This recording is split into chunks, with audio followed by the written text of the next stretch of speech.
Millionaire left ex-wife for a smarter woman. She got a PhD and married her Nobel Prize-winning professor. I need someone who stimulates me, Steven said, adjusting his Rolex as he explained why he was leaving Nicole for his assistant. The one who laughed at his jokes and called his mediocre ideas genius. Nicole signed the divorce papers without a word, walked out of that restaurant, and made a decision that would haunt him for the rest of his life. Because while Steven was planning his Maui wedding to the woman he thought was smarter, Nicole was studying under a Nobel Prize-winning professor who would eventually tell her something Steven never did: stop apologizing for your brilliance. Before we continue this wonderful story, click that subscribe button, like this video, and comment where you're watching from. Your support helps us bring more wonderful stories, and trust me, you won't want to miss them. Now let's get into the story. The restaurant above Manhattan smelled like truffle oil and ending marriages. A fountain pen, Montegrappa, Italian, Steven's favorite, sat between Nicole Andrews' steady fingers as her husband cleared his throat. Across the marble table, Stephen Mallory adjusted his Hermes tie, the motion practiced, precise. His Rolex caught the pendant light, ticking louder than her pulse. He hadn't looked at her properly in months. Outside, the city stretched below them like a constellation of broken promises. Headlights blurred through rain-streaked glass. Nicole's reflection stared back at her. Hollow-eyed, thin-shouldered, a woman who'd spent 5 years making herself smaller. Steven's voice sliced through the quiet, smooth as aged whiskey and just as bitter. I think we both know this isn't working anymore, Nicole. I need someone who stimulates me. He didn't say her name. He didn't need to. The tabloids had already done the work. Stephen Mallory and his brilliant new assistant, Kaylee, photographed at Tech Summit after parties, her hand on his arm, her laugh too loud, too practiced. Nicole set the pen down carefully. Her napkin folded itself into perfect thirds beneath her fingers. Inside, something cracked. Outside, she smiled. "You're right," she said softly. "This isn't working." Steven blinked. He'd expected tears. Maybe pleading. Instead, she signed the check, her last act as Mrs. Mallory, and stood. Her chair scraped against marble like a eulogy. "I'll have my things out by Friday," she said. He nodded, already scrolling through his phone. "Take care of yourself, Nicole." The words felt like spare change tossed to a stranger. She wanted to scream that she'd given up Geneva for him, that she'd turned down Columbia's fellowship to plan his IPO launch, that she'd spent 5 years being the woman he wanted instead of the one she was. Instead, she walked. The door closed behind her with the soft click of a coffin latch. The restaurant hummed on. Waiters poured wine. Couples laughed. Life continued. But for Nicole Andrews, time crystallized in that moment. Pen in hand, marriage in ashes, future uncertain. The elevator descended in silence. She pressed her forehead against the cool metal wall, exhaling once, sharp and shaky. Her reflection in the polished doors looked like someone she used to know. Outside, the rain tasted like iron and renewal. She walked past the storefronts that used to be hers. Cartier, Chanel, Prada. Each window reflecting a ghost of designer dresses and champagne brunches. Her hand brushed the worn leather bag she'd carried in grad school, the one she'd shoved in a closet 5 years ago. "I'm still here," she whispered to no one. "I'm still here." Then, from across the street, a voice cut through the rain. "Mrs. Mallory. Is it true Steven's dating Kaylee now?" A photographer. Phone raised. Flash bursting. Nicole froze. For the first time, she understood. The divorce wasn't her ending. It was her public execution. And the world had front row seats. The engagement photos appeared everywhere before Nicole's coffee grew cold. Stephen Mallory, Silicon Valley's golden boy, and Kaylee Foster, the 26-year-old disruptor with a communications degree and 400K Instagram followers, posed on a Malibu cliffside at sunset. The headlines read like love letters to ambition. Tech titan finds his match. Kaylee's ring glittered with ethically sourced diamonds. Stephen's smile was wider than Nicole had seen in years. They looked like the kind of people magazines interview about morning routines and shared values. Polished, aspirational, untouchable. And Nicole sat in a sublet in Harlem, staring at a thesis draft she'd written in another lifetime, wondering if brilliance could be resurrected from the dead. But to understand how Nicole Andrews went from discarded wife to doctorate holder, from footnote to headline, you have to go back. Back to the woman she was before Stephen. Before the dimming. Before she learned to make herself small enough to fit inside someone else's dream. 7 years earlier, Nicole had been fire. She'd stood in Columbia's admissions office with an acceptance letter that felt like prophecy in her hands. Full doctoral fellowship. Public policy. Her thesis proposal, Invisible Architectures. How Systemic Silence Shapes Black Women's Leadership, had made the selection committee lean forward in their chairs. One professor called it incendiary. Another said, this could reframe national discourse. She'd called her mother first, crying. Then her best friend. Then Stephen. Stephen Mallory had swept into her life 3 months earlier at a TED conference after party. All Patagonia vest and disruption rhetoric. He'd cornered her near the bar, eyes bright with whatever venture capitalists inject straight into their ambition. You're Nicole Andrews, he'd said, not asked. I heard your question during the panel on algorithmic bias. Brilliant. Devastating. Want to grab coffee and destroy some more tech bro egos. She'd laughed. He'd smiled. And somehow, coffee became dinner, became weekends, became a love that felt like acceleration. When she told him about Columbia, he'd lifted her off the ground, spinning her in his Soho loft. That's my girl, he'd said, kissing her forehead. Changing the world one dissertation at a time. She'd believed him. Believed they'd build empires side by side. Hers intellectual, his entrepreneurial. 2 brilliant people refusing to dim for anyone. The erosion started so quietly she almost didn't notice. It began with Oxford. A funded summer seminar. 3 months studying under the leading scholars in her field. Her advisor had called it career-defining. The kind of opportunity doctoral students pray for. But Stephen's second startup was launching that June. The IPO roadshow. The press junket. The investor meetings in Singapore, Dubai, London. I need you there, he'd said, hand on her cheek, voice soft but certain. You're my anchor, Nick. My good luck charm. Can't do this without you. She'd hesitated. Just for a moment. Long enough to feel the weight of what she was about to say. What if I do Oxford, and we meet up after? You'll be in London anyway for. Babe. He'd pulled back, just slightly. Enough for her to feel the distance. This is my moment. Our moment. You really want to be buried in some library while I'm building our future? Our future. He'd made it sound so reasonable. So romantic. Like sacrifice was just another word for partnership. She'd sent the email to Oxford that night, regretfully declining. Her advisor had called 3 times. She'd let it go to voicemail. The research position came next. A policy think tank in D.C. part-time, flexible, perfect for doctoral work. They wanted her to analyze educational equity data, write white papers, brief congressional staffers. It was everything her thesis needed. Everything she'd trained for. But Stephen had just closed his Series B funding. $16 million. TechCrunch called him the next unicorn. He needed to move to Palo Alto.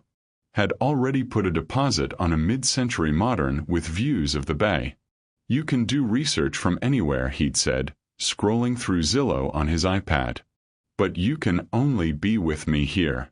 She'd looked at the offer letter, then at Stephen, backlit by his laptop screen, already halfway to California in his mind. She'd declined the position, told herself it was temporary, that other opportunities would come. They didn't. Palo Alto required a different Nicole. Sleeker, quieter, more curated. She'd cut her hair into a bob that cost $400 to maintain. Bought Reformation dresses and Everlane basics. Learned to say we instead of I when people asked about her work. We're building something incredible. We're disrupting the fintech space. We're changing how people think about money. At founder dinners, she'd smile while venture capitalists' wives discussed Montessori schools and infrared saunas. She'd nod through conversations about wellness retreats and interior designers. She'd learn to laugh at the right moments, to ask thoughtful questions about other people's startups, to never ever mention her dissertation. Stephen had loved this version of her. "You're so good at this," he'd whispered after a particularly successful fundraising dinner. "Everyone thinks you're incredible. You make me look like I have my shit together." She'd smiled. Because that's what this Nicole did. She smiled and supported and made things easier. She was the woman behind the man behind the company. Elegant. Undemanding. Safe. His investors started calling her Stephen's secret weapon. His co-founder joked that she was proof he'd matured. Tech blogs wrote profiles. The couple redefining founder culture. And Nicole had read those articles in their designer kitchen, the one with imported Italian tile and a sub-zero fridge, and felt like she was reading about someone else entirely. At night, after Stephen fell asleep scrolling through Slack messages, Nicole would creep downstairs. She'd pull out the binder, the one tucked behind cookbooks she never opened, recipes she'd never make. Inside were the printed pages of her thesis draft. 73 pages. 3 years of research. Interviews with 47 Black women executives. Data that told stories the world needed to hear. She'd read her own words like they were letters from a stranger. Systemic silence operates not through overt exclusion, but through the subtle architecture of whose voice is amplified, whose expertise is questioned, whose ambition is reframed as aggression. Had she written that? That sharp, angry, brilliant woman who refused to soften her analysis for comfort? She'd run her fingers over the margins, over notes from her advisor. Push this further. Don't apologize for your rage. This is the work. But which work? The thesis that gathered dust, or the performance of being Stephen Mallory's perfect partner? Some nights she'd try to write. Open her laptop. Stare at the blinking cursor. But the words that used to pour out like testimony now felt locked behind glass. Every sentence sounded apologetic. Every argument felt diluted. She'd close the laptop. Pour wine she didn't drink. Sit in the kitchen that cost more than her mother's annual salary and wonder when, exactly, she'd started living someone else's life. And then Stephen would come downstairs, barefoot and sleepy, and kiss her temple. "Come to bed, babe. You don't have to work so hard. I've got us." She'd smile. Close the binder. Follow him upstairs. Because this was love, wasn't it? This was partnership. This was what brilliant women did when they found brilliant men. They built together even if only one name was on the building. Until the night he told her he was leaving.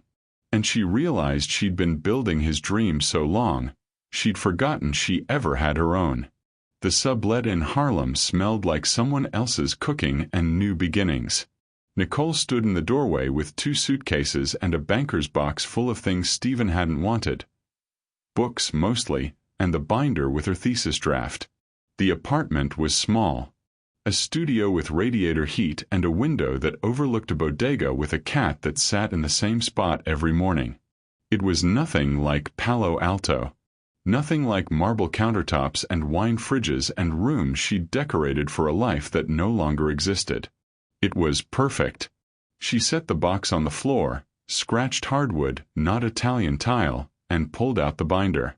The pages felt ancient, archaeological, evidence of a civilization she'd abandoned. Her own words stared back at her, accusatory and raw. Whose ambition is reframed as aggression. She'd been so certain once, so sharp. Where had that woman gone? Nicole sat on the floor, back against the wall, and read 73 pages like they were a map back to herself. The diamond earrings went first. 3 carats each. Anniversary gift from Stephen's first exit. He'd given them to her at a Michelin-starred restaurant, the kind where the waiter describes each microgreen like it has a biography. She'd worn them twice. They'd sat in a velvet box in her jewelry drawer ever since, cold and accusatory. The dealer on 47th Street offered her $12,000.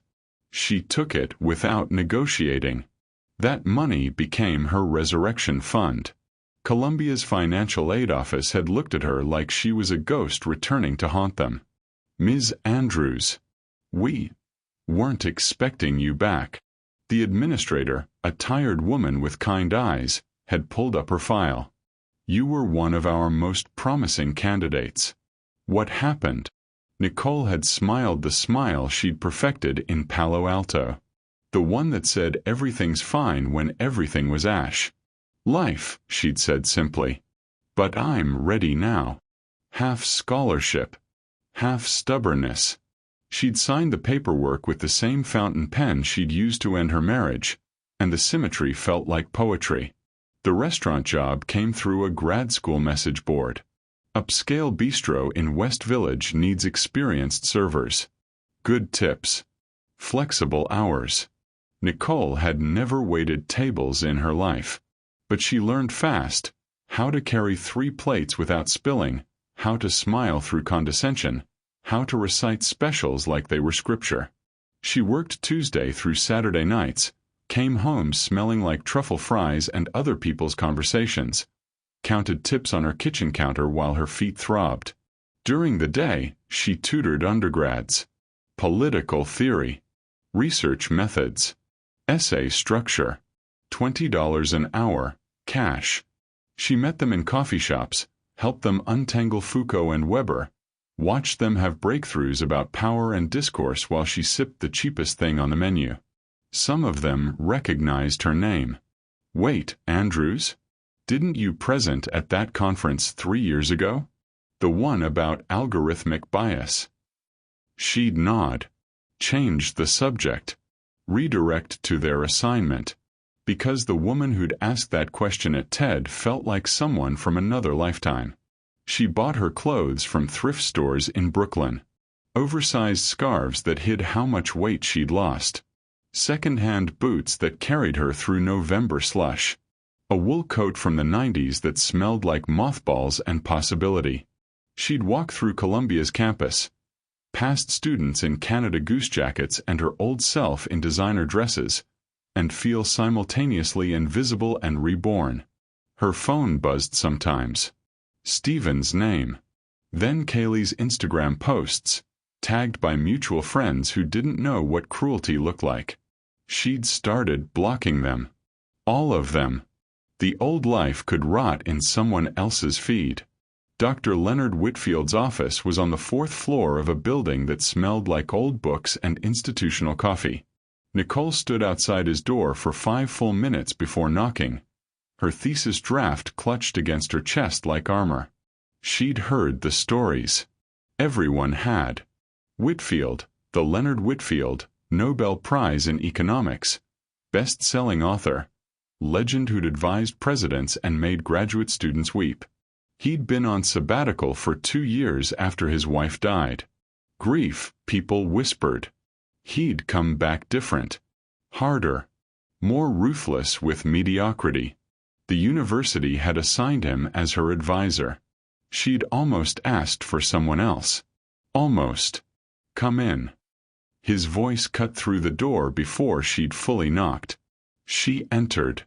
The office was chaos organized by genius. Books stacked in towers that defied physics. Papers marked with red ink. A chalkboard covered in equations she couldn't decode. And behind the desk, Dr. Leonard Whitfield, 60-something, silver-haired, wearing a cardigan that had seen better decades, looked up with eyes that missed nothing. "Ms. Andrews." Not a question. He gestured to the chair across from him. "You're the one who evaporated mid-program 5 years ago. Married a tech founder. Moved to California." He said it like he was reciting a grocery list. No judgment. Just fact. "And now you're back." Nicole sat. "Now I'm back." Why? The question was a scalpel. She could lie. Could say something about personal growth or finding herself. But Leonard Whitfield's eyes were already dissecting her, and she suspected he'd smell bullshit from 3 floors away. "Because I forgot who I was," she said. "And I'm tired of living like I'm already dead."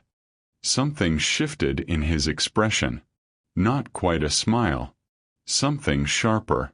"Good. Show me what you've got." She slid the binder across his desk. 73 pages. 3 years of research from another lifetime. Her handwriting in the margins, younger and more certain. Coffee stains on page 37 from a late night she barely remembered. He read in silence. The clock ticked. Outside, students laughed. Nicole's heart performed surgery on itself. 15 minutes later, he looked up. "This could change the way this country sees power," he said, voice flat, clinical, devastating. He tapped the pages with one finger. "If you stop watering it down." Nicole blinked. "I'm not." "You are." He leaned back, appraising her like she was a proof that didn't quite work. "Every third paragraph, you soften your argument. You qualify. You apologize for your rage. You've written brilliance, then immediately walked it back like you're afraid someone might actually listen." Her throat tightened. "I was trying to make it accessible." Accessible is a lie we tell ourselves when we're afraid of being too much. He closed the binder. "You don't need to be accessible, Ms. Andrews. You need to be undeniable. Rewrite it. No apologies. No qualifiers. I want the version of this thesis that keeps people awake at night." He handed it back to her. "Office hours are Tuesdays and Thursdays. Don't waste my time with safe work." Nicole took the binder with shaking hands. Nodded. Stood. Made it to the door before he spoke again. "Ms. Andrews." She turned. He was already back to his papers, red pen in hand. Welcome back to the living. That night, in her studio with the radiator clanking and the bodega cat yowling somewhere below, Nicole cried. Not because Whitfield had been cruel, but because for the first time in 5 years, someone had looked at her work and seen what it could be instead of what it should become.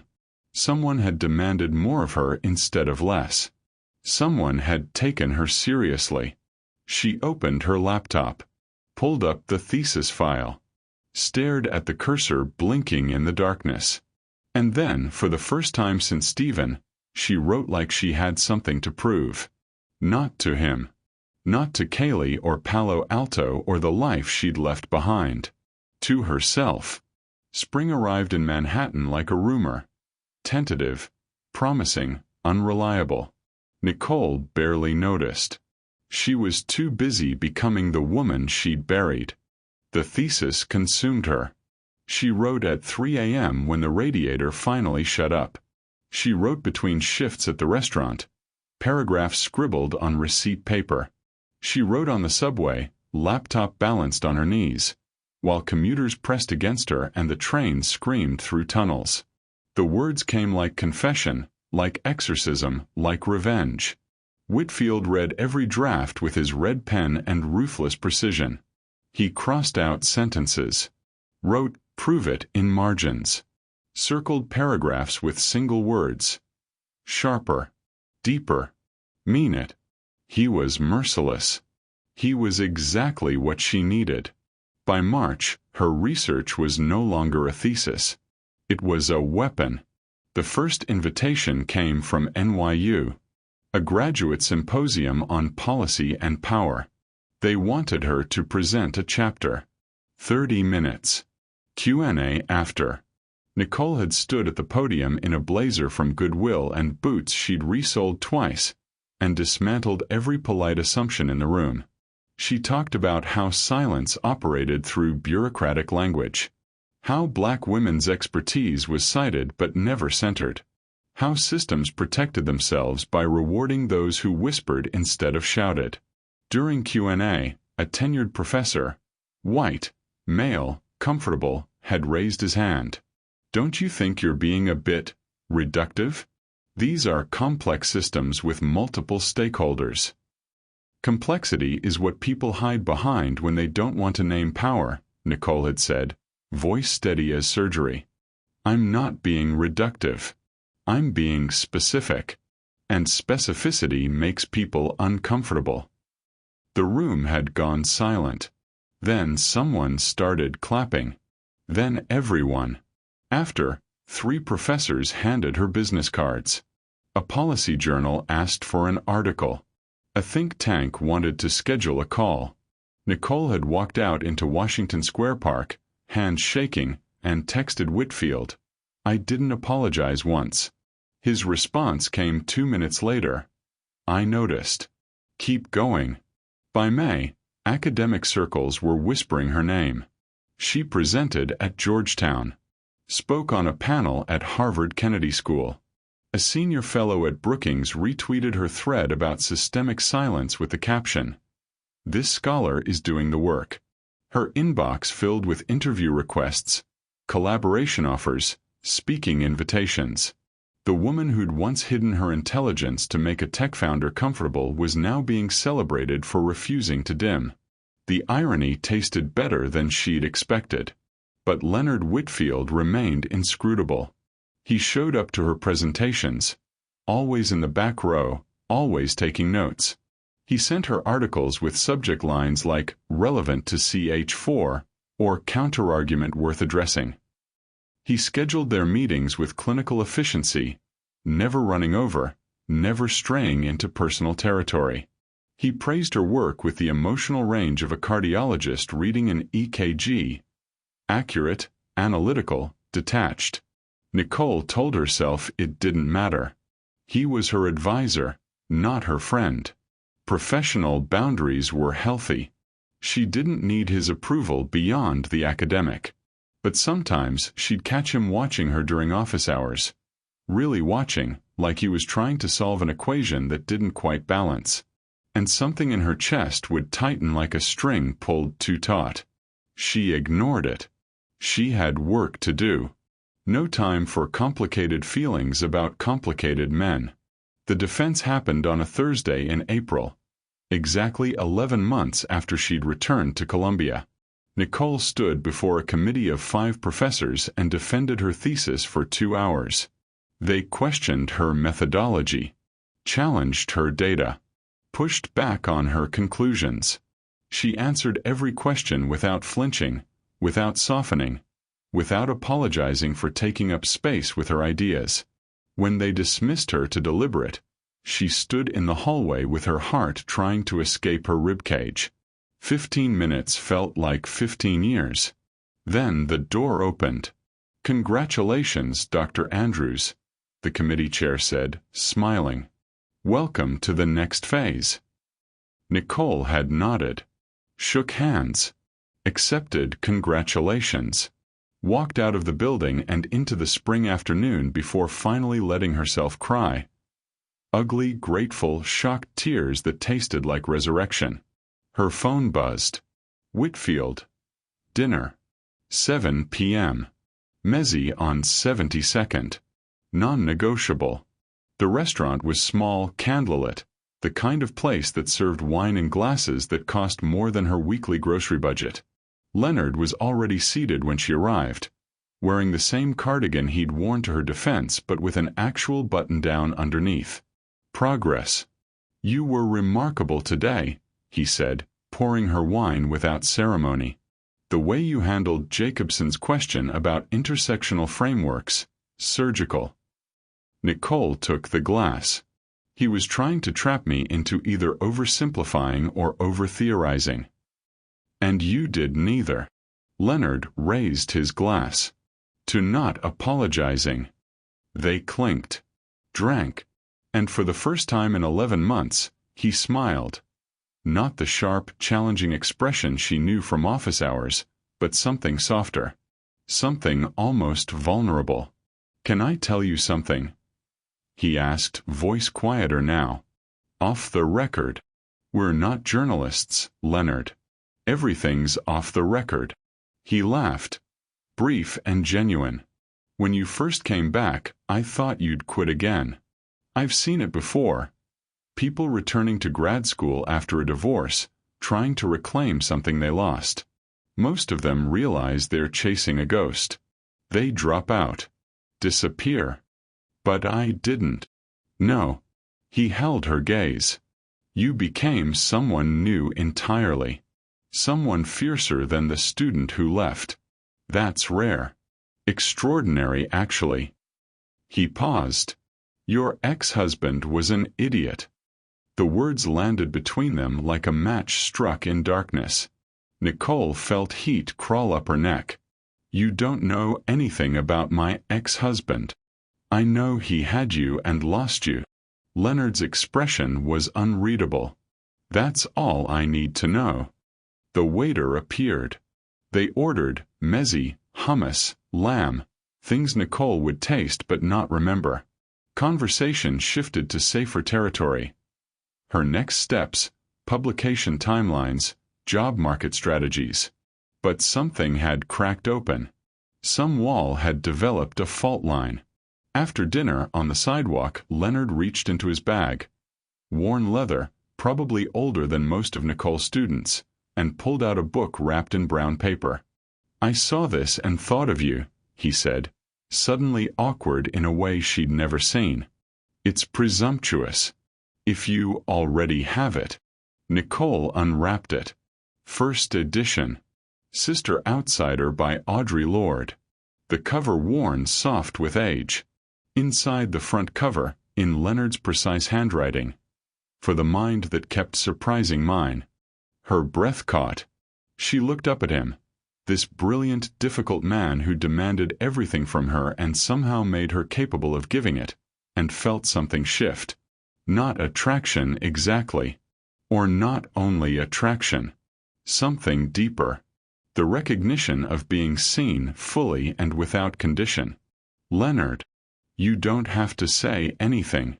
He was already stepping back, professional distance reasserting itself. "Just keep surprising people, Nicole. The world needs to be more surprised." He turned, walked toward the subway, left her standing on 72nd Street holding Audre Lorde and feeling something she hadn't allowed herself in years. Want. Not for success or vindication or proof, but for intimacy with someone who honored her mind as much as, maybe more than, anything else. For partnership that added instead of subtracted. For love that made her bigger, not smaller. Nicole walked home slowly, the book pressed against her chest like a promise. That night, she read the inscription 17 times before finally falling asleep, dreaming of red ink and possibilities. The notification arrived before Nicole's coffee finished brewing. Vanity Fair tagged you in a post. She shouldn't have clicked. Should have deleted it. Blocked it. Thrown her phone into the Hudson and started fresh. But her thumb moved before her brain could intervene, and suddenly there it was. Stephen's face filling her screen, backlit by a Maui sunset, looking like every rom-com poster ever made. The wedding of the year. Tech visionary Stephen Mallory marries model entrepreneur Kaylee Foster in intimate cliffside ceremony. Nicole sat down at her kitchen table. The coffee maker beeped. She didn't move. The photos loaded one by one, each image a fresh puncture wound. Stephen in a custom Tom Ford tuxedo. Kaylee in Vera Wang, crystals hand-stitched into lace that probably cost more than Nicole's yearly stipend. They posed on volcanic rock, ocean crashing below, looking like people who'd never known disappointment. The captions read like propaganda for the genetically blessed. The couple, who met when Foster joined Mallory's executive team, bonded over their shared passion for innovation and wellness. Kaylee challenges me every day to be better, says Mallory. She's my intellectual equal and my best friend. Nicole's coffee went cold in her hand. She scrolled like she was decoding evidence. Like if she looked hard enough, she'd find proof that this was Photoshop, performance, lies. There, toast during the reception. Stephen's hand on Kaylee's lower back. His smile wider than Nicole had seen in 5 years of marriage. The intimacy of inside jokes captured mid-laugh. Guests in designer everything, celebrating a love story that had been built on Nicole's erasure. Stephen taught me that real partnership means lifting each other up, Foster tells Vanity Fair. We're building an empire together. His next venture, my lifestyle brand, our shared vision for conscious capitalism. Conscious capitalism. Nicole almost laughed. Almost vomited. Almost threw her phone through the window. She did none of those things. Instead, she screenshotted every image, read every caption, scrolled through the comments, hundreds of them, strangers celebrating people they'd never met. Power couple goals. She's stunning. They deserve this happiness. Deserve. The words sat in her chest like shrapnel. Nicole didn't cry.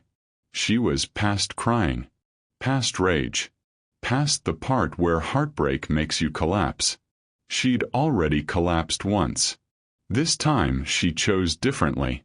She set her phone face down on the counter, tied her hair back with the ruthless efficiency of a surgeon preparing for battle, put on the same Goodwill blazer she'd worn to defend her thesis, and walked to campus like she was marching to war. The graduate library was nearly empty. Summer session, most students gone.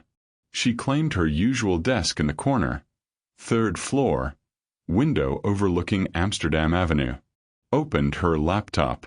Pulled up chapter 4 of her manuscript, the one her editor at Oxford University Press had called groundbreaking but needs sharper transitions. She wrote like she was exorcising demons. Words poured out, precise and furious. She cut every weak verb, every hedging phrase, every apologetic transition. She rewrote arguments with the clarity of someone who had nothing left to lose. If Stephen was getting headlines, she'd get legacy. If Kaylee got Vera Wang, she'd get citations. If they were building an empire of aesthetics, she'd build one of ideas. Hours passed. The sun moved across her desk. Her coffee went from cold to room temperature. She didn't notice. You've been staring at that screen for 6 hours. Nicole looked up. Leonard stood at the end of her desk, cardigan and concern, holding 2 paper cups from the cafe downstairs. I'm revising, she said flatly. You're excavating. He set 1 cup near her laptop. Tea. You look like you need it. She didn't reach for it. I'm fine. Nicole. He sat across from her, uninvited but not unwelcome. I've been doing this long enough to know the difference between productive writing and revenge writing. Which one is this? She closed her laptop, leaned back. The library felt too quiet suddenly, too exposed. Have you checked social media today? I don't have social media. Right. Because you're a scholar with boundaries. She laughed, bitter and sharp. My ex-husband got married in Maui. Vanity Fair covered it. They called them a power couple. Said she challenges him intellectually. Leonard was quiet for a moment. Then, And you came here. Where else would I go? Nicole's voice cracked slightly. She steadied it. I'm not going to cry into a pillow. I'm not going to drunk text him. I'm not going to fall apart like some abandoned housewife in a Lifetime movie. I have work to do. You're allowed to feel things. Feeling things doesn't revise chapters. No. Leonard's expression softened. But neither does writing from a place of proving something to someone who's not even paying attention. The words hit like a slap. Nicole looked away, jaw tight. You don't understand. I understand perfectly. He sipped his own coffee. My wife died 3 years ago. Cancer. I spent 18 months trying to write my way through grief. Published a book I'm not proud of. It was technically brilliant and emotionally hollow. I was trying to prove I was fine. That I could function. That loss hadn't diminished me. He paused. It was the worst work I've ever done. Nicole looked at him. Really looked. At the lines around his eyes that she'd assumed were from intellectual intensity but maybe were from something more human. The way his hands gripped the coffee cup like it was anchoring him. What changed? She asked quietly. I stopped writing to prove something and started writing because I had something to say. He met her eyes. There's a difference. Outside, a siren wailed. Students walked past, laughing about nothing. The world kept spinning, indifferent to private devastations. His next chapter is glittering headlines, Nicole said finally. Vanity Fair profiles and conscious capitalism. Mine is footnotes. Academic journals no one reads. Conferences in hotel ballrooms. Leonard leaned forward. Not if you write it correctly. She blinked. What? You think his headlines matter? In 5 years, no one will remember his wedding. In 10, his startups will be case studies in failure or irrelevance. But your work. He tapped her closed laptop. If you write it right, if you write it true, it'll outlive both of you. It'll change policy. Shape how a generation thinks about power. Your footnotes will be in textbooks. His headlines will be landfill. Nicole felt something shift in her chest. Not healing. Not yet. But a loosening. A perspective that made Stephen's Maui sunset look small and temporary. You really believe that? She asked. I don't deal in beliefs. I deal in evidence. Leonard stood, gathering his cup. And the evidence suggests you're building something that matters more than whatever performance he's staging for Vanity Fair. He walked away, stopped, turned back. Also, conscious capitalism is an oxymoron. Anyone who uses that phrase unironically is intellectually bankrupt. Nicole laughed. Genuine, surprised, the first real laugh all day. Thank you. Don't thank me. Just write something that scares people in power. That's thanks enough. That night, Nicole went home and looked at the photos one more time. Stephen's smile.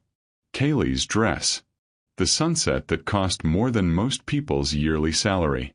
Then she closed the browser, opened her manuscript, and wrote from a place of purpose instead of pain. By morning, Chapter 4 was finished. And it was devastating.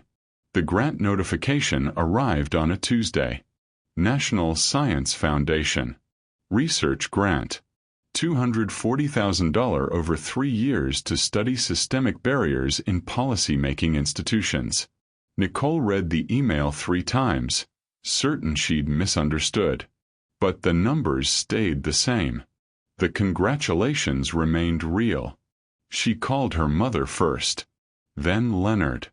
I expected this, he said, and she could hear the smile in his voice. Your proposal was flawless. They'd have been fools to pass on it. Leonard, it's $250,000. It's validation, he corrected. Now use it. By October, Nicole's calendar looked like someone else's life. A keynote at the International Policy Summit in Geneva, a guest lecture at LSE, a research fellowship offer from Brookings. Oxford University Press didn't just send interest, they sent a contract. 2 books. The first based on her dissertation, the second a policy manifesto. Her agent, she had an agent now, called it a significant deal. The woman who'd waited tables a year ago was now being courted by institutions that shaped global discourse. But with visibility came scrutiny. With success came whispers. Isn't Whitfield her advisor? Seems convenient. I heard they're close. Very close. Must be nice to have a Nobel Prize winner championing your work. Nicole heard the gossip secondhand, from well-meaning colleagues who thought she should know, from rivals who wanted her rattled. She ignored it. She had data, publications, peer reviews from scholars who'd never met Leonard. Her work stood independent of who mentored her. Still, the whispers stung. The evening it happened, Nicole had been working in Leonard's home library. He'd offered months ago, "My collection is better than Columbia's and quieter." And she'd started coming weekly. The brownstone in Morningside Heights was exactly what she'd expected. Floor-to-ceiling books, leather chairs worn soft with age, a fireplace that actually worked. It smelled like paper and pipe tobacco and decades of rigorous thinking. They worked in companionable silence, Leonard at his desk, Nicole in the armchair by the window. Rain drummed against glass. The fire crackled. It felt like the kind of scene from period dramas, except the woman was writing policy analysis instead of love letters. "I'm putting you in the acknowledgments," Nicole said suddenly, not looking up from her laptop. "For the Oxford book. You've earned it. Don't." Leonard's voice was quiet. "It'll give them ammunition." She looked at him then. "Them. The people saying I'm the reason for your success. That I pulled strings. That this is favoritism dressed as mentorship." He set down his pen. "I've heard the talk, Nicole. I'm not naive. Neither am I." She closed her laptop. "And I don't care what they say. You challenged me, pushed me, made me better. I'm acknowledging that. Even if it costs you credibility. My work speaks for itself." Leonard studied her, the way he did when she'd made an argument he couldn't quite refute. "You're certain? I've spent too much of my life making myself smaller for other people's comfort. I'm done." Nicole stood, walked to his desk. "If they can't separate mentorship from merit, that's their intellectual failure, not mine." He looked up at her. The fire cast shadows across his face, softening the edges she'd once found so intimidating. "You've changed," he said quietly. "From the woman who walked into my office. You changed me." "No." He stood, suddenly close. "You changed yourself. I just got to witness it." The air shifted. Nicole felt it, the crossing of some invisible border they'd been circling for months. Professional to personal. Admiration to something more dangerous. "Leonard." He kissed her. Soft, questioning, like he was asking permission even in the act of taking it. Nicole's breath caught. She could step back. Should step back. This was complicated, messy, potentially career-destroying. She kissed him back. Their relationship began in that library and stayed mostly there. Private, careful, built on conversations that stretched past midnight. They didn't broadcast it. Didn't perform it. Nicole kept her apartment. Leonard kept his boundaries. But slowly, they built something neither had expected. Partnership between equals. She was no one's muse, no decorative inspiration for a brilliant man's work. He was no rescuer, no savior pulling her from wreckage. They met in the space between survival and brilliance. Two people who'd rebuilt themselves and found they fit. "We should be careful," Nicole said one night, head on his shoulder, fire dying to embers. "We are being careful. I mean with optics. If this gets out, then it gets out." Leonard's hand traced absent patterns on her arm. "You're not my student anymore. You're my colleague. My equal. Anyone who has a problem with that can take it up with my complete lack of interest in their opinion." Nicole smiled despite herself. Very diplomatic. "I'm 63 years old and widowed. I've earned the right to be undiplomatically happy." But happiness, Nicole learned, made people vicious. The first article appeared in an academic gossip blog, Ethics Question. When does mentorship become more? It didn't name names. Didn't need to. Everyone knew. Then a colleague, someone Nicole had helped, had collaborated with, filed a formal inquiry. Suggested that Nicole's grants, her publications, her success, might warrant examination given her close personal relationship with a senior faculty member. The department chair called them both in. Leonard sat silent while Nicole presented her CV, her independent publications, her peer reviews from scholars across 3 continents. She didn't flinch, didn't apologize, didn't shrink. "My relationship with Dr. Whitfield began after I completed my degree," she said clearly. "My work has been vetted by reviewers who've never met him. If you're suggesting my scholarship is somehow invalid because I'm dating my former advisor, then you're insulting every researcher in this room who's ever had a mentor become a colleague." The inquiry was dropped, but the whispers remained. Nicole didn't care. She had work to do. 3,000 miles away, Stephen Mallory's world was collapsing in slow motion. His 4th startup, a blockchain venture that promised to revolutionize conscious spending, burned through $30 million in investor capital before folding spectacularly. TechCrunch called it a masterclass in what happens when vision exceeds execution. Forbes removed him from their 30 under 30 alumni spotlight. Kaylee filed for separation 6 months after the wedding. TMZ caught her in Tulum with a cryptocurrency influencer. The divorce was quick, expensive, humiliating. Stephen moved into a smaller apartment, took meetings that went nowhere, watched younger founders eclipse him. His phone rang less. His relevance faded like old newsprint. Then one afternoon, sorting through mail he'd been ignoring, he found an envelope. Columbia University seal. Thick cardstock. "You are cordially invited to the doctoral hooding ceremony." His hand shook as he read the name embossed in silver. Dr. Nicole Andrews. He sat at his empty dining table, invitation trembling between his fingers, and understood, finally, what he'd discarded. The woman he'd left for being too serious was now the one everyone was talking about. And the world had already moved on from Stephen Mallory. The hall was cathedral-like. Vaulted ceilings. Stained glass filtering June light into kaleidoscope patterns across wooden pews. 200 doctoral candidates in midnight blue robes, moving like a procession of scholars crowned in their own becoming. The air smelled like lilies and inevitability. Nicole Andrews stood in the staging area, adjusting her hood, Columbia blue silk, weighted with meaning. Her hands were steady. No trembling. No doubt. Just the quiet certainty of someone who'd walked through fire and emerged elemental. "You ready?" whispered Maya, her cohort mate, squeezing her arm. "This is it."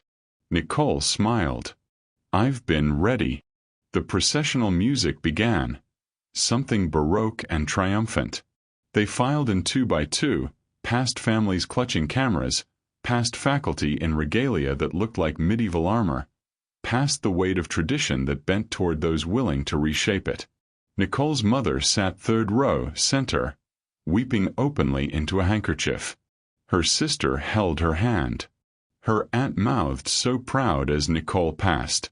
3 generations of women who'd fought for space in rooms that tried to shrink them, watching one of their own claim it absolutely.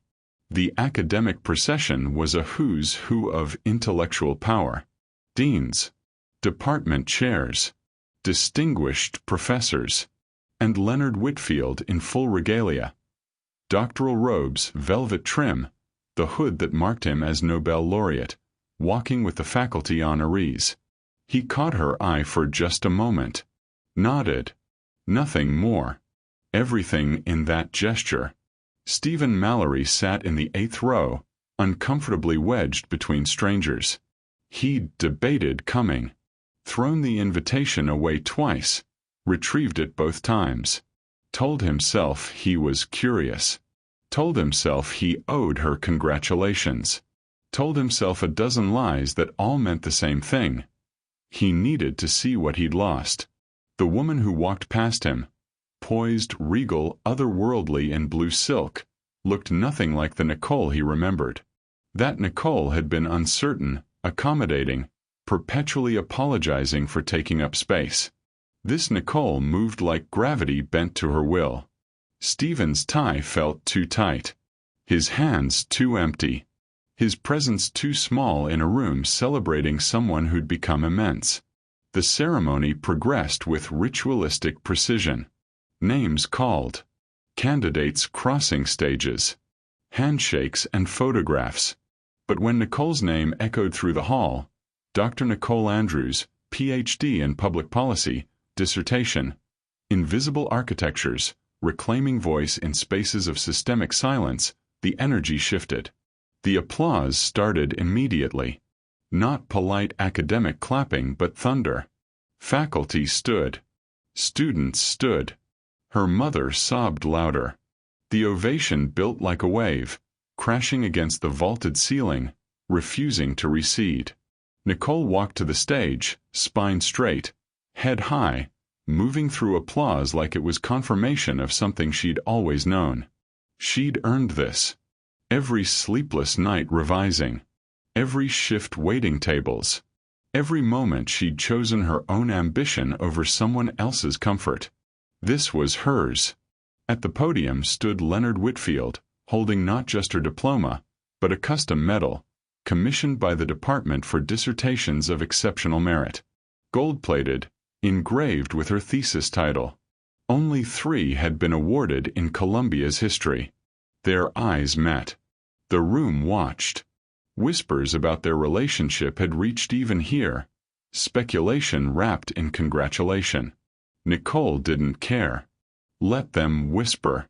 Let them wonder. This moment belonged to her work, not their gossip. Leonard presented the medal with the formality of someone honoring a colleague, not a lover. Dr. Andrews, he said, voice carrying to the rafters, your research challenges us to hear voices we've systematically silenced. It is rigorous, necessary, and transformative. On behalf of this institution, we recognize excellence that will outlive all of us. He draped the medal around her neck. And then, briefly, barely, he kissed her cheek. A gesture of respect, of recognition, of partnership acknowledged publicly for the first time. The crowd erupted. Stephen felt his throat close, his vision blur. Tears he hadn't cried at his own wedding, at his company's collapse, at Kaylee's departure, came now with brutal clarity. He wasn't crying over losing Nicole. He'd made that choice, signed those papers, walked away from someone too serious to chase someone more fun. He was crying because he finally understood. Nicole had never needed him to become this. The woman he dimmed so he could shine had been supernova all along. She'd just been trapped in his gravitational pull, and the moment he released her, she'd exploded into brilliance that made him look like a dying star. The applause continued. Leonard stepped back. Nicole turned to the audience, metal gleaming against her doctoral robe, and smiled. Not triumphant, not vengeful, just serene. The smile of someone who'd stopped proving things and started being things. Her gaze swept the crowd. Found her mother. her sister, her colleagues, and then, briefly, found Stephen. Their eyes met across 8 rows of strangers. She saw him, tear-streaked, crumpled, small in his designer suit. For a moment, he thought she might nod, might acknowledge what they'd been. Instead, she offered something more devastating: mercy. A slight smile that said, "I see you, and you no longer matter." Not cruelty, just distance. The emotional equivalent of filing paperwork. Then she looked away. Stephen watched her exit the stage to standing ovation, watched Leonard offer his arm as they descended the steps together, watched the academic elite congratulate her with the reverence reserved for those who change fields. He watched her become untouchable. And he understood, finally, what it meant to be a footnote in someone else's legacy. At the reception afterward, Nicole moved through crowds like visiting royalty. Publishers wanted meetings. Think tanks extended offers. A documentary filmmaker asked about rights to her story. Someone from the MacArthur Foundation handed her a card. "We'll be in touch." Her mother held her face between shaking hands. "My baby. My brilliant baby. I got it from you, Mama." "No, baby." Her mother's eyes were fierce with pride. "You got it from yourself. I just made sure you knew it was there." Leonard appeared with champagne. "Dr. Andrews." He handed her a glass, professional in public. But his eyes held everything they couldn't say here. "I'm proud. You're extraordinary. This is just the beginning." She clinked his glass. "Dr. Whitfield." And in those 2 words she said it back. "Thank you. For pushing. For believing. For staying." Across the room, near the exit, Stephen stood alone. He'd tried to approach earlier, rehearsed some version of congratulations, of closure, of acknowledgement. But each time he'd gotten close, someone more important claimed her attention. Someone who actually mattered to the person she'd become. He set his champagne down untouched. Left without saying goodbye. No one noticed. Outside, Manhattan glittered indifferent. Taxis honked. The city moved. Stephen walked to the subway alone, pulled out his phone, and deleted every photo of their wedding. The algorithm suggested new connections, other lives to envy. He scrolled past all of them. None of it mattered anymore. Inside, Nicole laughed at something Maya said, her hand unconsciously touching the metal around her neck. Leonard stood beside her, not hovering, just present. Partners in a room full of people who finally saw her clearly. She didn't think about Stephen once. She was too busy becoming legendary. The ballroom glittered like borrowed starlight.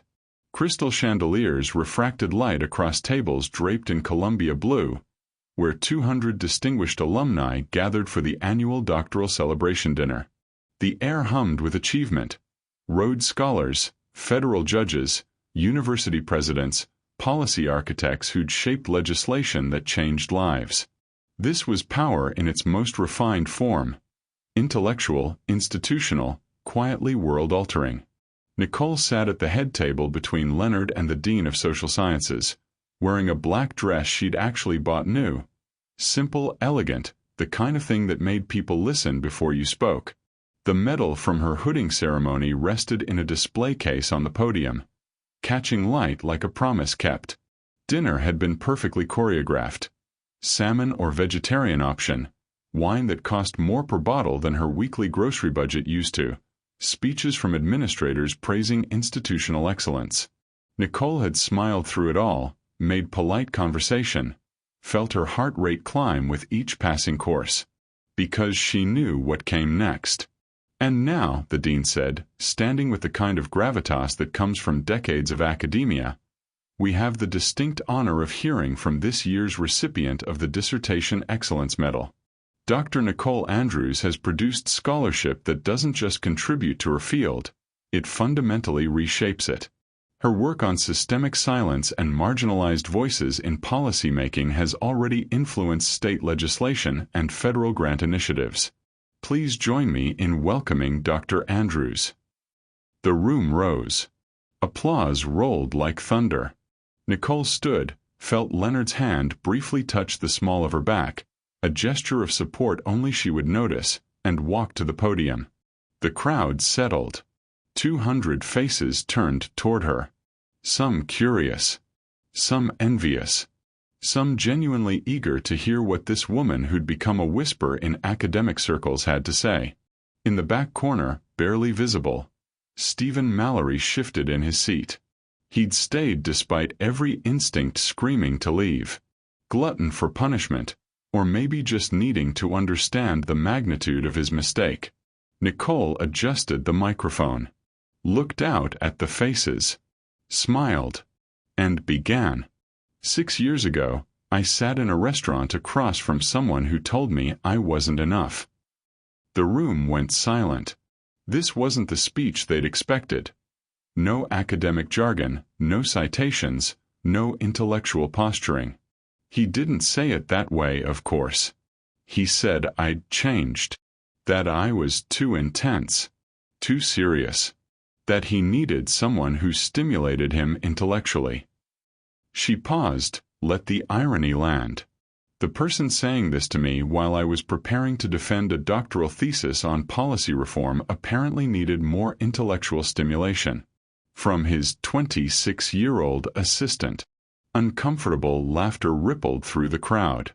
Not mean. Just recognition. I'm not telling you this for sympathy.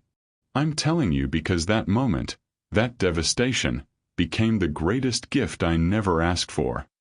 Nicole's voice steadied, grew stronger, because it forced me to ask a question I'd been avoiding.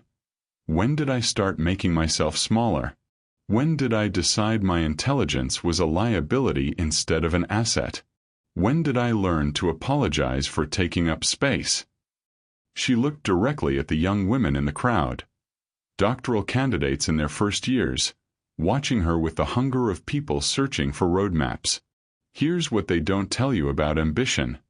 It's often mistaken for aggression, especially if you're a woman, especially if you're black, especially if you refuse to soften your conclusions to make powerful people comfortable. Her hands gripped the podium. I spent 5 years of my life turning down fellowships, shelving research, dimming my intellect because I believed love meant sacrifice. And it does. But sacrifice should be mutual, not martyrdom. Heads nodded. Someone whispered, yes. There's a particular kind of suffocation that happens in relationships where only one person is allowed to be brilliant. Where partnership means one of you performs genius while the other performs support. Where your ambition becomes the problem instead of the point. Nicole's voice carried to the rafters now, each word landing like evidence. And the cruelest part. You convince yourself it's love. That real love means making yourself small enough to fit inside someone else's narrative. Stephen's face had gone pale. He stared at his hands, at the table, at anything but the woman dismantling him without ever saying his name. But here's the truth they don't put in commencement speeches. Some people need to be loved to grow. Nicole paused, let the room lean in. And some people need to be underestimated. The air electrified. If you are the latter, she continued, voice fierce and clear and unbreakable, welcome to the fire.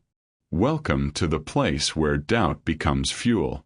Where dismissal becomes defiance.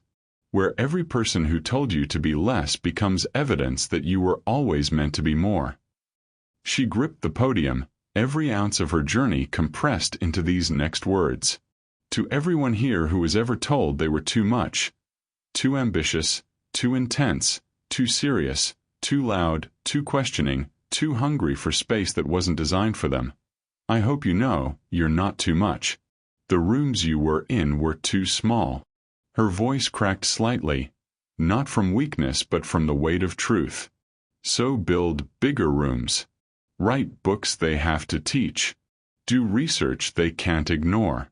Become so undeniable that the people who underestimated you become case studies in what happens when mediocre gatekeepers meet excellent work. The room was breathing with her now.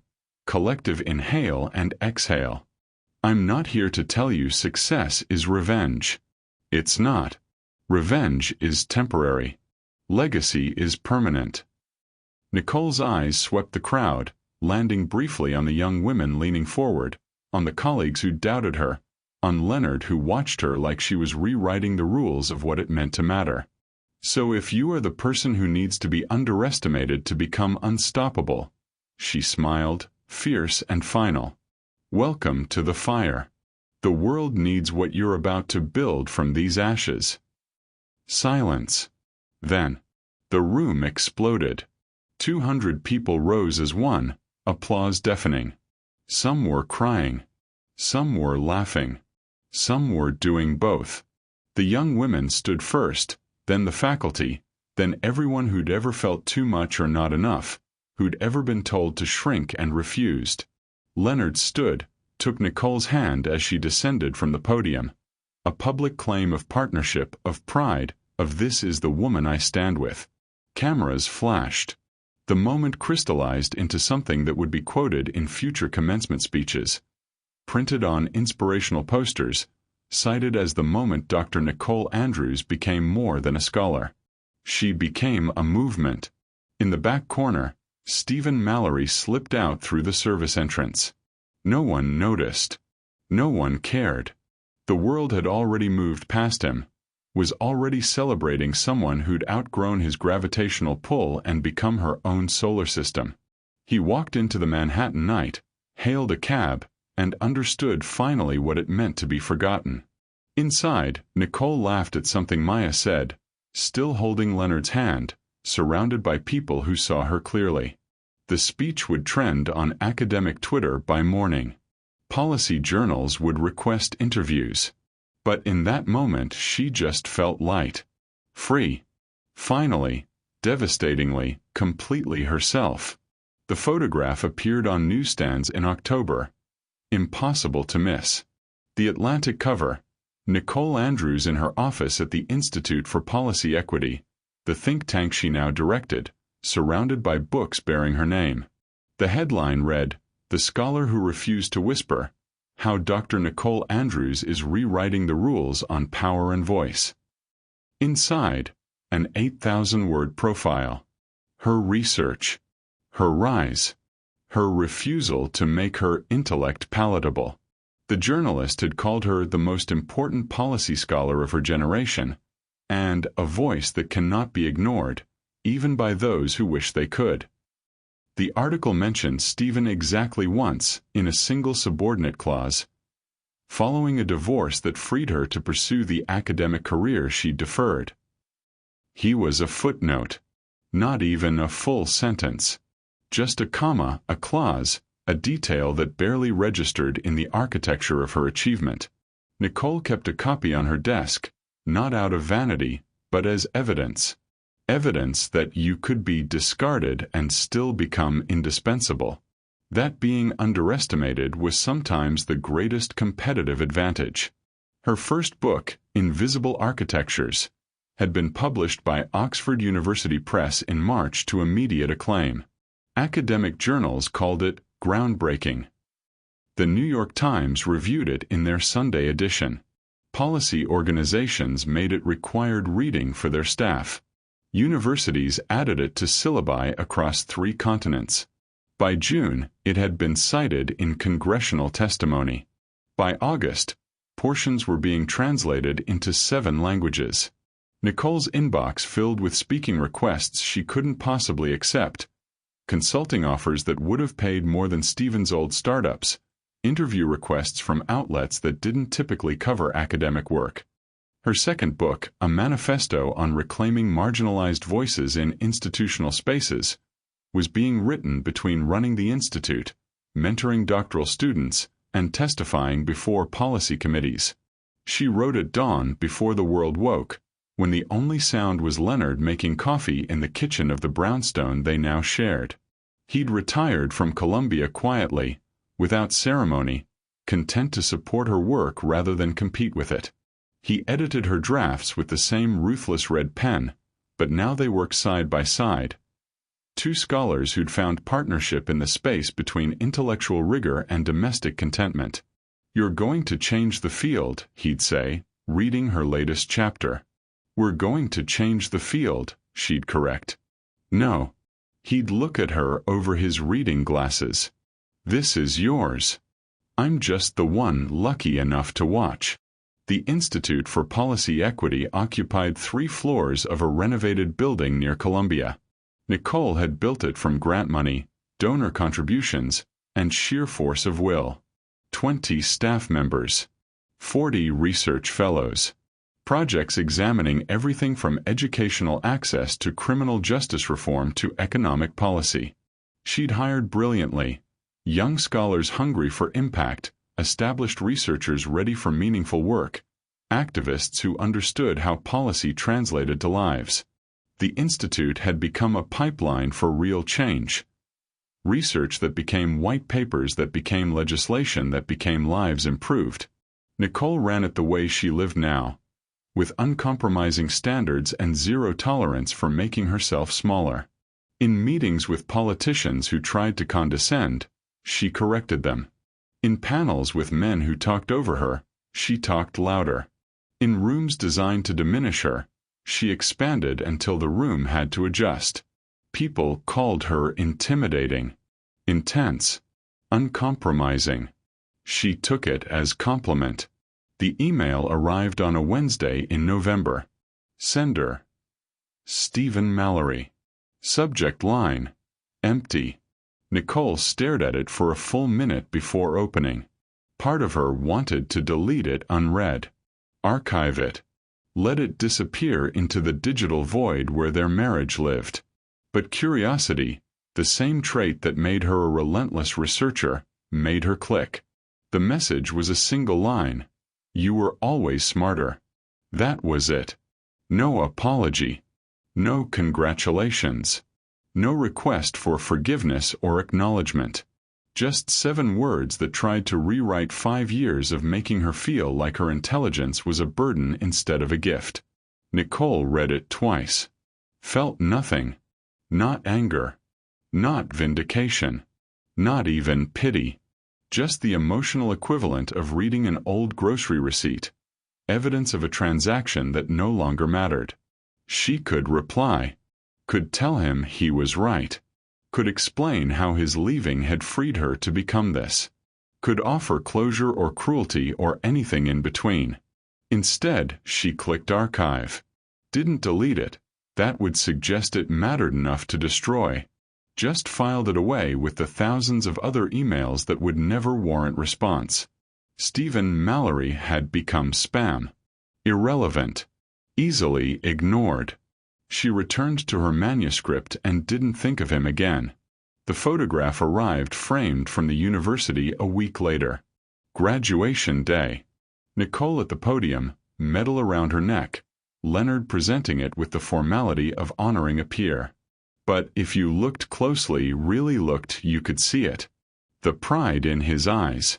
The partnership acknowledged publicly. The moment brilliance recognized brilliance.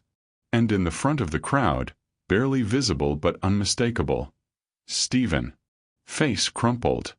Hands covering his mouth. Tears streaking his designer stubble. The physical embodiment of regret crystallized into a single moment. Nicole hung the photo in her office. Not in the gallery wall of her achievements. The book covers, the speaking engagements, the Atlantic profile. She put it on the side wall, where only she would see it clearly. Where visitors might notice but wouldn't question. Her assistant had asked about it once. "Is that your graduation?" "It is." "You look incredible." "Who's the man crying?" Nicole had smiled. Someone who made a mistake. Late one night, after everyone had gone home, Nicole sat in her office alone. The city glittered below. Her calendar for the next month was impossible. Speeches, meetings, interviews, the kind of schedule that would have exhausted her younger self. Now it just felt like purpose. She looked at the photograph, at the woman she'd become, at the man who'd cried watching her become it, at Leonard presenting her with recognition she'd earned entirely on her own merit. And quietly, so quietly no one could hear, not even the ghost of who she used to be, Nicole whispered 4 words. "Thank you for leaving." Not bitterly, not vengefully, just truthfully, because Stephen's departure had been the demolition that allowed reconstruction.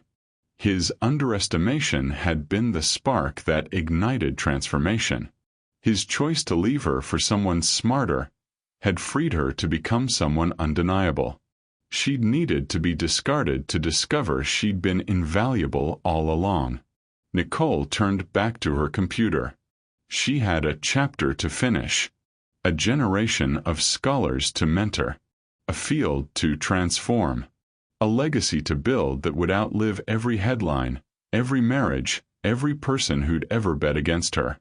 The woman who'd once made herself small enough to fit inside someone else's dream now occupied space that couldn't be contained.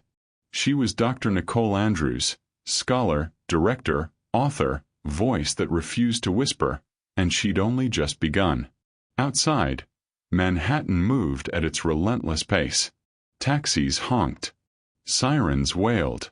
The city that never paused for anyone's heartbreak continued its indifferent symphony. But in that office, with that photograph watching, Nicole smiled. Not at what she'd survived, but at what she'd become. And somewhere in a smaller apartment, scrolling through headlines about a woman who'd outgrown his gravitational pull, Stephen Mallory understood too late what he'd lost. But Nicole wasn't thinking about him anymore. She had work to do. And a world that was finally listening. The end. Thank you for watching this story to the end. If you enjoyed this story, you will surely love the next one. It's as crazier and more intriguing as you can ever imagine. So do check it out.